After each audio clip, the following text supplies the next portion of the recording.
Anda pasti sudah terbayang, ini pompa oli. Ini merupakan sebuah pompa,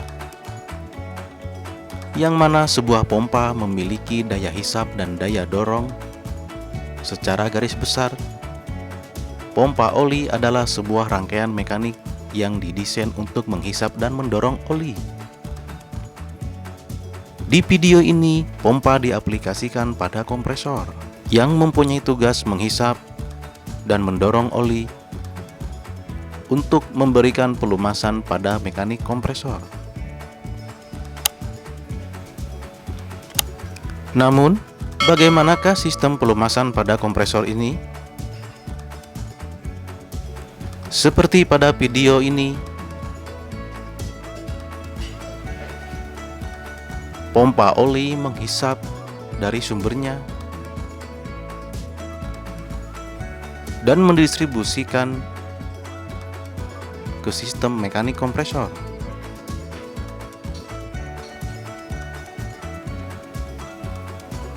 Untuk sebuah sistem pelumasan tidak cukup sampai di sini. Output pompa oli harus menghasilkan tekanan lebih dari tekanan hisapnya. Ini yang disebut pompa.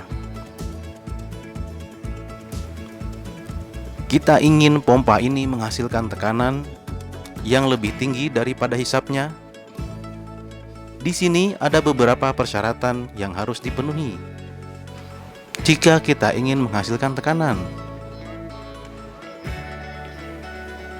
Pertama, mekanik pompa itu sendiri harus dalam kondisi baik.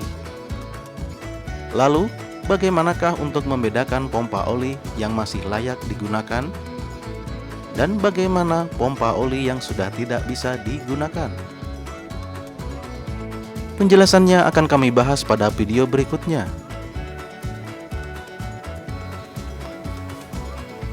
Untuk menghasilkan tekanan, mari kita fokus dulu pada mekanik pompanya. Sebuah mekanisme memiliki wadah atau rumah. Ini merupakan rumah pompa oli. Mekanik pompa oli ini harus bergerak. Untuk membuat mekanik berputar, gir pompa dihubungkan dengan krangsap kompresor.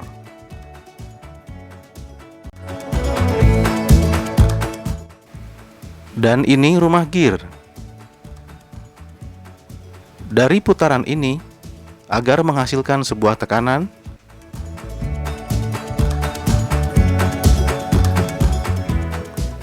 perancang telah memberikan tutup pada bagian ini. Agar tutup rumah gir selalu selaras dan menghasilkan tekanan, di sini kita harus memberikan pegas. Tekanan pegas akan memberikan efek presisi terhadap mekanisme pompa. Ini bagian kecil namun sangat penting. Setelah pompa menghasilkan tekanan, bagian ujung output dari aliran fluida ini harus diberikan valve. Valve ini akan memberikan efek penyumbatan terarah dan terkontrol, sehingga pompa oli memiliki pressure. Output pada bagian lain adalah di sini. Jika connecting rod sudah mengalami kerusakan atau longgar, tekanan pompa oli pun akan bocor pada bagian ini. Ini bisa menjadi penyebab tekanan oli rendah, seakan pompa oli ini rusak. Penyebab tekanan oli rendah juga bisa terjadi pada sisi hisapnya. Jika fluida tidak bisa dihisap atau terhalang oleh kotoran, pompa ini pun tidak akan memberikan tekanan yang cukup. Kelebihan pompa oli yang dimiliki kompresor tipe ini sangat bagus untuk sistem mekanik kompresor. Tekanan oli ini yang akan selalu menjaga pelumasan agar mekanik tidak mengalami kerusakan. Untuk mengontrol sistem ini, kita harus memasang oil pressure control, yang fungsinya sudah kami ulas pada video sebelumnya. Dukung terus channel ini agar terus bisa berbagi seputar teknik pendingin. Terima kasih telah menonton.